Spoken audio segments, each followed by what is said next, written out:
question is it sinigang or is it sinigang?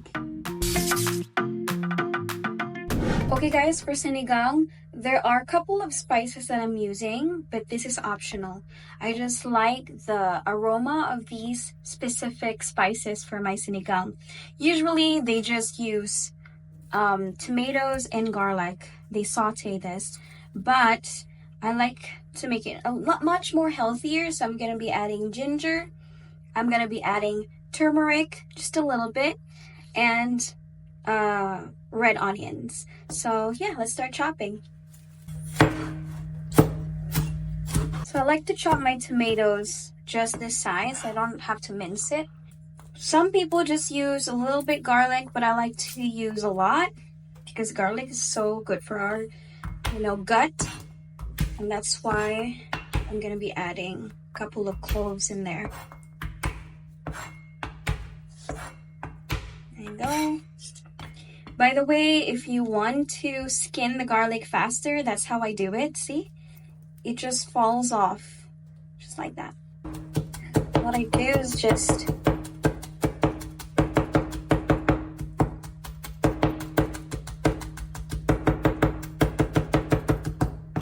you don't have to really go overboard in making it very finely chopped, but this is good to go.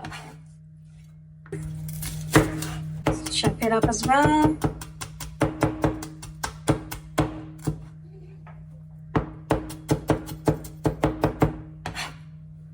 Next is the turmeric. Just this amount. Turmeric is so good for your health, guys.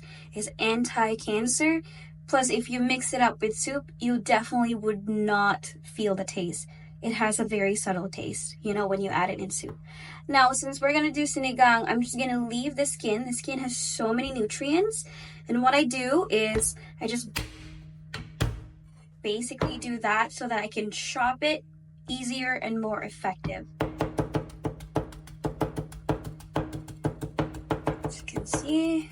Or to be honest, you can just leave it as it is on the pot. Okay, next is the ginger. Gingers normally is not included in sinigang, but I'm gonna do it anyway for this recipe because I really like that spicy taste at the back of your throat when you drink the soup. Plus, again, that's why it's shaped like a gut, because it's so good for your gut. This is your #1 remedy for any gut problems. So just like the turmeric, what I do is I also just do this. Even do this, Again, leave the skin because it has so many nutrients. And what I do is I don't mince it. I just put it as it is. Just like that. I just want that ginger brothy feel. Look at that spicy goodness. We're going to be adding this into our broth. Can you imagine the aroma? Beautiful. Okay guys, normally for sinigang, you just add kangkong, eggplant, and also beans. But for my recipe, I want to make a healthier, much better add-on. So I'm going to be adding corn, I'm going to be adding squash a little bit, and a little bit of carrots. Now this is optional, guys. I just like it infused my broth. And again, it's healthy for us. And these are not overpowering in flavor. So literally, it's just like eating good healthy options without the actual taste that alters it, right? So let's chop this all up because we're going to be sauteing this together with our spices.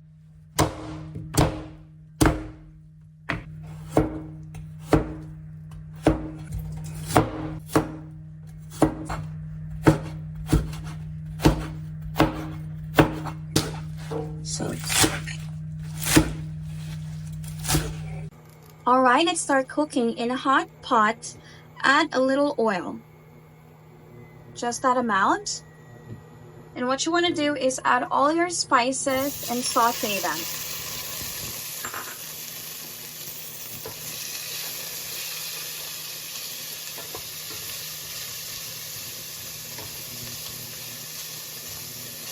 Just like that.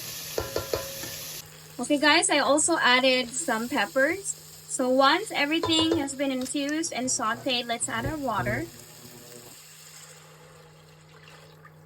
Like that amount of water, depends on how many people's going to be eating. Just make sure that you add a couple of more because it does evaporate.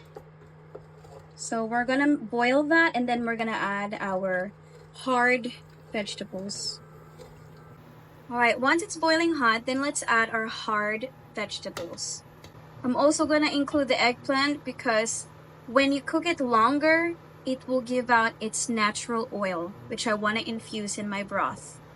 So that's why I'm adding it earlier. But it's up to you. If you want it a little bit harder, then you can add it in the middle of your cooking process, but I like to add it in the beginning.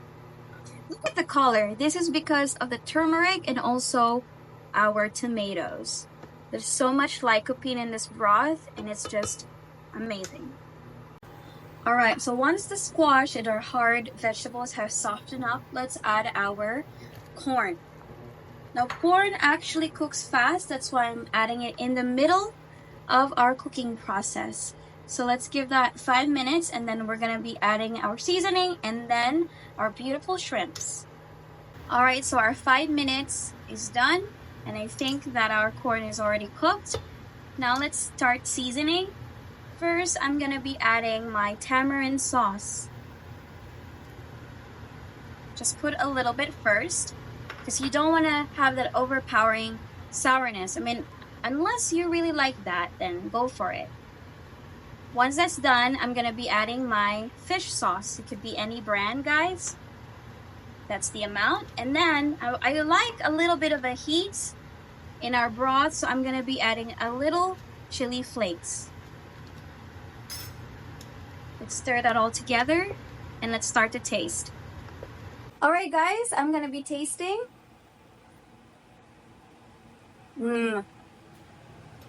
Very nice. The right amount of sourness. Alright, so let's start adding our shrimp. This is 1/4 shrimp. But again, depending on who's gonna eat, then you also have to kind of adjust the quantity of your protein. So I'm just gonna give that 2 minutes. Alright, let's start adding our kangkong and it'll be done in about 3 minutes. Alright guys, our sinigang is done. Now let's start plating.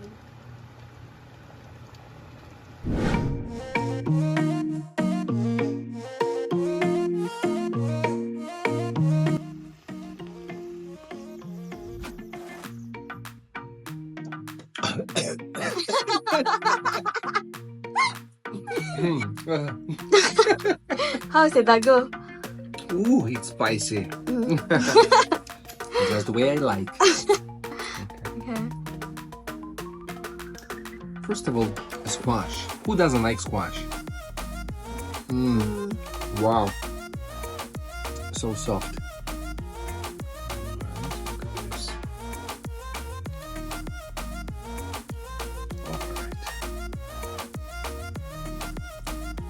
You know, I'm not the best in terms of cleaning this. Normally my wife is doing this. Hard work. Okay.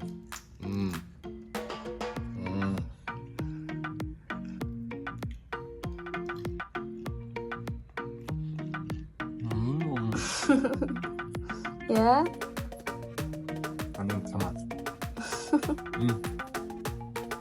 Try it with rice.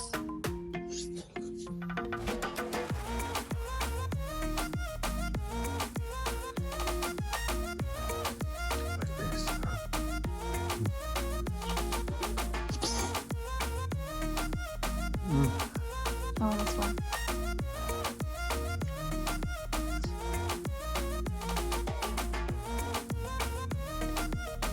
Tocino.